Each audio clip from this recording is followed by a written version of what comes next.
अल्लाहु अकबर अल्लाहु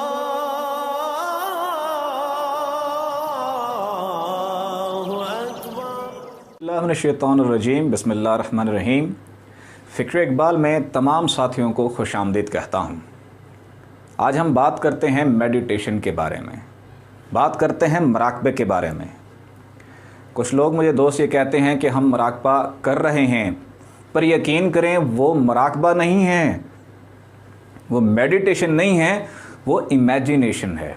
मेडिटेशन और इमेजिनेशन में फ़र्क क्या है इस पर पहले भी मैं बता चुका हूँ, आज थोड़ी और तफसील बता देता हूँ।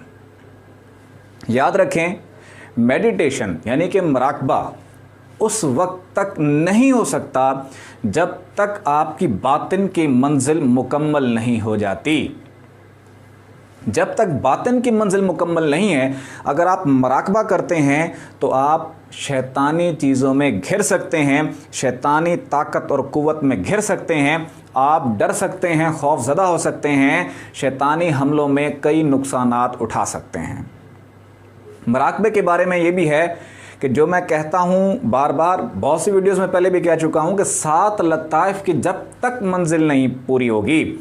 अब जो 7 लताइफ़ इंसान के, हज़रत इंसान के अंदर हैं, इनका ताल्लुक़ 7 जहानों के साथ है।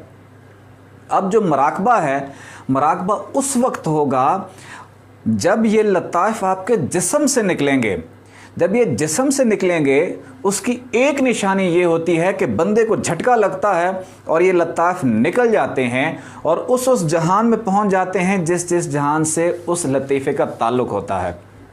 यानी कल्ब निकलेगा तो मलाकूत में चला जाएगा, रूह निकलेगी तो जाबरूत और अनकबूत में जाएगी, लतीफ़ा सिर्री अगर बेदार हुआ तो लाहूत में जाएगा, खफ़ी तो वहदत में, लतीफ़ा अन्ना अगर बेदार हुआ तो अहदियत में जाएगा।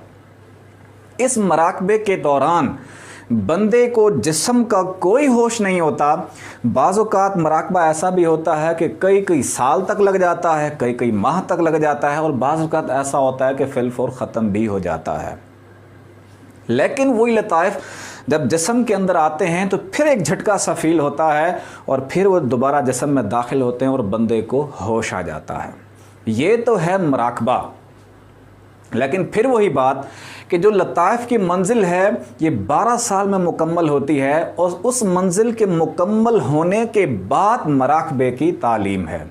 उस 12 साल लताइफ़ की पूरी तालीम मुकम्मल होने से पहले जो भी मराक़बा कर रहा है वह अपने आप को आफ़ात में घेर रहा है, अपने आप को, अपने नुकसान का ज़िम्मेदार भी वो खुद है। अब इमेजिनेशन क्या है? लोग कहते हैं हम यहाँ बैठे हुए काबे का तसव्वुर कर रहे हैं, हम फ़लाँ चीज़ का तसव्वुर करते हैं, वो इमेजिनेशन है। मराक़बा इस दुनिया के लिए नहीं है, मराक़बा ऊपर वाले जहानों के लिए। जो 7 आसमान हैं, ये 7 जहान हैं, हर एक आसमान के नीचे एक बहुत बड़ा जहान है। मेडिटेशन जो होती है वो इन जहानों के लिए होती है। दूसरी बात यह है कि जो हकीकी मेडिटेशन है, हकीकी जो मराक़बा है, वो 2 चीज़ों के लिए है। एक दीदार इलाही के लिए, नंबर 2 दीदार मुस्तफ़ा के लिए। इनके अलावा जो भी मराक़बा है, लेकिन वो मराक़बे के उस हकीकी मफ़हूम और मायने से आरी है। इमेजिनेशन का भी बहुत असर है, यानी कि ये कहें कि इमेजिनेशन का कोई वो कॉन्सेप्ट नहीं है। इमेजिनेशन का, तसव्वुर का बहुत बड़ा फ़ायदा है। इमेजिनेशन के असरात जिस्म पे मुरतब होते हैं, लेकिन वो मेडिटेशन नहीं होता। इनिशियल स्टेज पे आप इमेजिनेशन कर सकते हैं, मराक़बा बिल्कुल भी नहीं कर सकते। अब इमेजिनेशन क्या है कि आप तसव्वुर करें, जो भी आप तसव्वुर कर रहे होंगे, जो भी आप ख्याल कर रहे होंगे, बातिन में वही चीज़ें वक़ू पज़ीर हो रही होती हैं। इमेजिनेशन की एक मैं मिसाल देता हूँ। फ़कीर नूर मोहम्मद कलाशवी बहुत बड़े बुज़ुर्ग हैं, सुल्तानुल आशिकीन हज़रत सखी सुल्तान बाहू रहमतुल्लाह अलैह की तसानीफ़ का तर्जमा भी किया है। फरमाते हैं कि मेरे अंदर से नूर निकलता था, मेरे सीने से मेरे लताइफ़ का नूर इतना निकलता था कि मुझे लगता था कि शायद मैं ज़ाया हो जाऊंगा और मेरे लताइफ़ का नूर ख़त्म हो जाएगा। एक दिन मुझे ख्याल आया कि मैं देखूं मेरा ये नूर कहाँ जा रहा है, क्यों ज़ाया हो रहा हूँ मैं,